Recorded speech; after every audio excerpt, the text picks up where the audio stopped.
రంగారెడ్డి జిల్లా Ibrahimpatnam municipality chairman vice chairman ఎన్నికలో మరోసారి నాటకీయ పరిణామాలు జరిగాయి. బీఆర్ఎస్ నుంచి 19 వార్డు కౌన్సిలర్గా గెలిచిన ఆకుల యాదగిరిని చైర్మన్గా కాంగ్రెస్ అభ్యర్థులు ప్రతిపాదించారు. బీఆర్ఎస్ నుంచి టేకుల సుదర్శన్ రెడ్డిని చైర్మన్గా ప్రతిపాదించారు. ఇబ్రహీంపట్నం మున్సిపాలిటీని బీఆర్ఎస్ కైవసం చేసుకుంది. చైర్మన్గా BRS councillor టేకుల Sudarshan Reddy, vice చైర్పర్సన్గా బీజేపీ అభ్యర్థి ముత్యాల శ్యామల ఎన్నికయ్యారు. స్వేచ్ఛా వాతావరణంలో పారదర్శకంగా ఎన్నిక జరపాలన్న కోర్టు ఆదేశాలకు విరుద్ధంగా ఎన్నిక నిర్వహించారంటూ కాంగ్రెస్ బాయ్కాట్ చేసింది.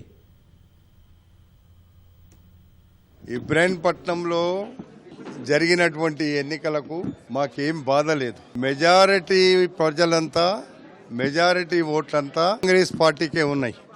2300 ఓట్ల మెజారిటీ ఉన్నా 35 ఓట్లతోని కొన్ని అటు ఇటుగా వాళ్ళు ఎలా గెలిచినరో 35 ఓట్లతోని గెలిచిన సీట్లు 1, 2, 5, 7, 9 ఇట్లా ఓట్లతో గెలిచినారు. గెలిస్తే అది ఒక్క ఓటుతో గెలిచినా మేము దాన్ని అబ్జెక్షన్ చేయలేము మా వాళ్ళు.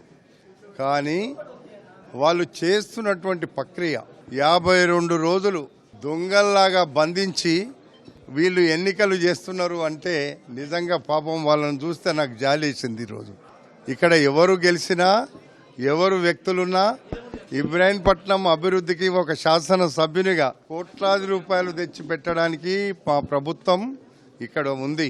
2 ఓట్ల తేడా ఉంది. ఇప్పుడు ఇంకా ఆ 2 ఓట్ల తేడానో 3 ఓట్ల తేడానో ఉన్నా కానీ మాకేం ఫరక్ పడదు. అయితే నేను వీళ్ళందరికీ ఒక్కటే చెప్పిన, మీరున్నాయన్నీ కూడా ఇంకా కోర్టులో ఉన్నది కాబట్టి కోర్టు ద్వారా మా కౌన్సిలర్లకు చెప్పింది అదే. కోర్టు ద్వారా రేపు ఏదైనా జరుగుతుంది.